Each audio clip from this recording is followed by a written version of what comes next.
In this video, I'm going to talk about programs that you're using or possibly thinking about using to get in shape or to lose weight and what the long-term impact is on that decision. This is Dr. Steve, owner and founder of Body Solutions. So many programs out there, right? Tons of diet plans. If you look on Amazon, there's about 10,000 plus books on dieting. There's all kinds of different companies selling you their weight loss programs, right? And so that might involve supplements with a nutrition plan, with maybe a workout plan that you follow for X number of weeks, and you might even be involved in some type of challenge. That's a big word, challenge, to lose X amount of weight, typically in competition with other people as fast as possible, right? And so what is the consequence of that approach?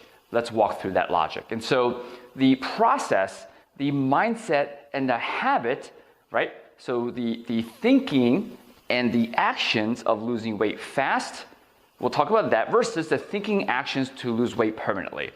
Let's look at the difference, right? If we were to just split it into a column, in one half we've had fast weight loss. What is that? Well, it's watching your calories as close as possible, creating the biggest caloric deficit. Doesn't matter how they term it. Even if they say it's not about calories, it is ultimately about cleaner eating, right? Or less calories and less chemicals and less things. But we're talking about big changes, right? Because you're gonna have to make massive shifts really fast, really hard, hate to say it, to lose this weight fast. And then at the end, yes, after 6 weeks or 8 weeks or 10 weeks, however you're challenging yourself, and you lose a certain amount of weight, you can be like, I did a great job. And your trainer might be like, you did a great job. And you post it on Facebook and people will say, you did a great job. Now, what does that do? Well, sure, you accomplished a great goal. And the logic is now you ride that momentum and then now you're somehow switching gears to sort of maintain that weight loss, right? And so, well, what is maintaining, right? Maintaining, the psychology of maintaining and the motivation of maintaining is not quite the same as getting there. You see, when you were 30 pounds overweight and you set a goal to lose 30 pounds, basically you started doing these actions motivated by not being 30 pounds overweight. And every pound that you lose, now you're only 20 pounds, now you're only 10 pounds, now you're 5 pounds away, logic would say, I'm being more motivated, but necessarily that may not be true, right? Because the pain of 30 pounds is actually decreasing as you're getting closer to your goal. And once you achieve the 30-pound weight loss, the motivation of losing 30 pounds that made you eat right, that made you exercise, that made you watch what you were eating is gone. Gone, right? Your motivation is now it has to be switched. It has to go to maintenance or something else. You have to establish another goal. Now you might be thinking, yeah, so what, Steve? Well, I can tell you that maintenance is not as painful, not as of a higher motivation than not being 30 pounds overweight, right? And so this is what happens. I'm sure you've been through this in the past before. You lose the weight and you sort of go on maintenance, or maybe you plateau and then you give up and then the weight comes back on. Right? And only when the pain is high enough, only when you've eaten so many cheat meals, so many foods that you've been told on the program not to eat, with so much guilt building up, you finally say, screw it, I'm off the wagon, and you gain the weight back. And when that pain of being now so much, now you're 40 pounds overweight, you go, okay, let me get back on a program.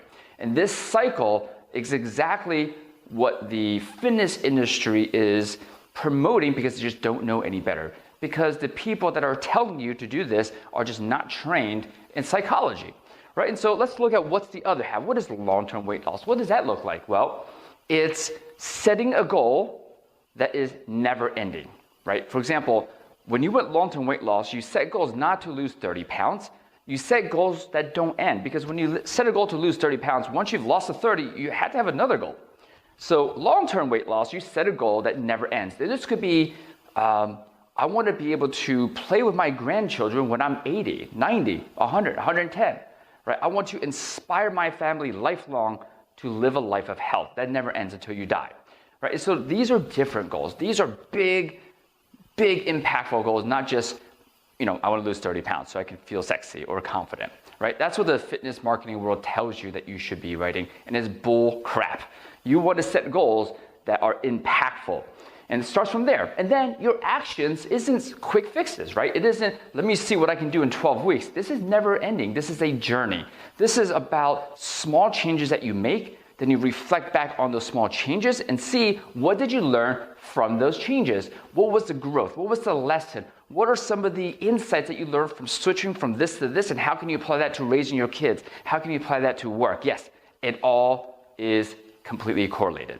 And so that is lifelong fitness. So please, for the love of God, stop the programs, and I encourage you to consider long-term sustainable weight loss, because I am completely irritated, somewhat angry and frustrated, but yet very hopeful that this challenge way of weight loss will end, because people realize it's just not sustainable, right? We're becoming smarter and smarter. And so people realize that long-term weight loss, the people who live lifelong health without willpower, sacrifice, without dieting, to just live it joyously and effortlessly, they have this mindset. So it is my passion to teach people this mindset. And so yes, you might be thinking, well, I'm still gonna do it this way.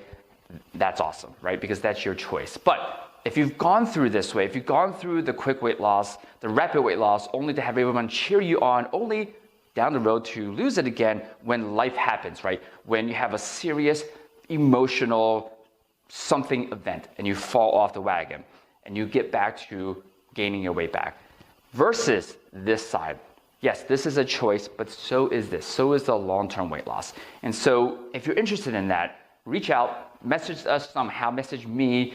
It is my passion to be able to guide people to what I call the empowered mindset, where you're looking for mastery of self. You're looking for empowerment, and you're looking for just the ability to see any obstacle and overcome it, what I call a solution night. If you're looking for that, message me, message us. My team and I, we're looking to give information to help you achieve this permanent way of doing things.